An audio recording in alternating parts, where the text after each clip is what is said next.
semester 1. Di sini saya akan menjelaskan tentang pelajaran bahasa Arab ya. Nah, di sini yang pertama aku ada tema pembagian jumlah menurut kitab Jurumiyah. Pada video pertama ini kita akan mempelajari pembagian jumlah menurut kitab Al-Jurumiyah. Materi ini adalah fondasi awal dari ilmu nahwu. Jika bagian ini belum dipahami dengan baik, maka akan sulit memahami pembahasan nahwu berikutnya, gitu kan?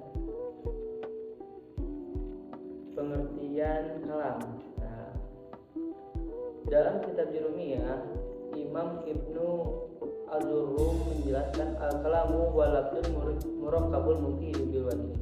Artinya, kalam adalah lafaz yang tersusun dan memberikan makna yang sempurna menurut ketetapan bahasa Arab. Maksudnya gimana? Nah, jadi artinya kalam itu adalah lafaz yang tersusun dan itu ada maknanya gitu. Maknanya itu sempurna. Maka dari makna definisi tersebut adalah kalam terbagi menjadi dua. Satu, terdiri dari dua kata atau lebih. Oke. Dua, memberikan makna yang dapat dipahami. Misalnya kata Zaidun. Kan kalau Zaid doang itu belum sempurna. Zaid ya, Zaidun Zaidun, siapa Zaidun? Zaid doang nggak sempurna itu, tapi di situ ada tambahnya. Misalkan Zaidun qaimun. Nah, kalau di sini kalamnya sudah sempurna. Karena apa? Zaidun qaimun, dua kata dan memberikan makna yang sempurna. Dua kata itu Zaidun qaimun. Zaid siapa? Zaidun. Siapa Zaidun? Zaid qaimun, telah berdiri, kan? Nah, jadi Zaidun qaimun teh Zaid berdiri. Oke. Nah, ada juga enggak Zaidun qaimun. Misalkan ada Zaidun naimun. Zaid ngantuk, naimun nama tidur gitu. Naimun ya. Kalau enggak Zaidun apa? Bahasa Arabnya mendengar apa? Samiun. Nah, misalkan Zaidun samiun. Samiun ya. Apa Zaidun? Siapa Zaidun? Zaid naimun apa? Samiun, mendengar. Jadi telah mendengar siapa Zaidun? Zaid. Pembagian jumlah dari definisi kalam inilah para ulama nahwu membagi kalimat menjadi dua, katanya. Satu, ada jumlah ismiyah. Apa itu jumlah ismiyah? Jumlah ismiyah yaitu kalimat yang diawali dengan isim. Dan kedua, ada jumlah fi'liyah. Apa itu jumlah fi'liyah? Di situ ada jumlah yang diawali fi'il.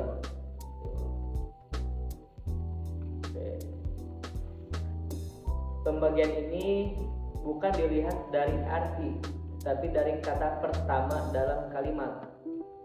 Contoh jumlah ismiyah. At-talibu mujtahidun. At-talibu murid, mujtahidun apa? Coba kalian jawab aja, mujtahidun apa? Oke, terus talibun mujtahidun adalah frasa bahasa Arab, berarti seorang pelajar yang rajin atau santri yang giat belajar. Jadi mujtahidun itu adalah murid yang rajin. Mujtahidun itu rajin. Oke.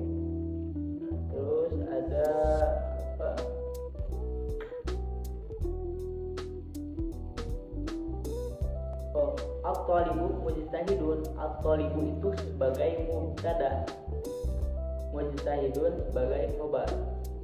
At-thalibu di mana-mana ada mubtada pasti ada khobarnya. Itu mubtada khobar itu adanya di jumlah ismiyah. Itu. Nah, terus yang kedua ada jumlah fi'liyah. Jumlah fi'liyah. Misalkan contohnya sekarang jumlah fi'liyah. Nah, jumlah fi'liyah contohnya jumlah fi'liyah adalah jumlah yang diawali kata fi'il, yaitu misalkan kataba at-talibu ad-darsa. Kataba telah menulis siapa at-talibu murid ad-darsa pada ke pelajaran. Nah, jadi kalau di satuin itu kataba at-talibu ad-darsa itu artinya siswa menulis pelajaran gitu. Nah, kan ada fi'il ada fa'il. Nah, fi'ilnya mana? Kataba dan at-talibu itu sebagai fa'il. Jadi kataba itu fi'il, at-talibu fa'il. Oh, itu ada. Nah, ada itu sebagai kedudukannya sebagai maf'ul bih. Kalau dalam bahasa Indonesianya fi'il kan kata kerja. Fi'il kata kerja kan. Nah, di mana itu kata kerjanya? Kata kataba itu kata kerja dari kata tersebut. Mana fa'ilnya? Fa'ilnya itu siapa? At-talibu murid, ya murid. Dan maf'ulnya itu kan objek ya. Itu ad-darsa pelajaran. Jadi fi'il kata kerja, fa'il subjek atau pelaku, dan maf'ul bih adalah objeknya gitu kan. Oke, dari sini kita dapat kita pahami bahwa awal kalimat menentukan jenis jumlah. Menentukan jumlah ya. Jadi kata pertama itu menentukan jumlah. Misalkan kalau jumlah ismiyah itu diawali kata isim yang misalkan at-talibu mujtahidun. At-talibu siapa? At-talibu yang murid, mujtahidun yang rajin atau siswa yang rajin. Jadi at-talibu sebagai mubtada, mujtahidunnya khobar. Nah, adapun jumlah fi'liyah untuk singkatnya kataba at-talibu ad-darsa. Katabanya itu fi'il, at-talibu itu sebagai subjek. Nah, dan ad-darsa sebagai maf'ulnya atau objek gitu. Oke. Jadi pada video ini saya menjelaskan tentang jumlah menurut kitab Jurumiyah. Berarti ada dua yang baru itu jumlah ismiyah sama fi'il.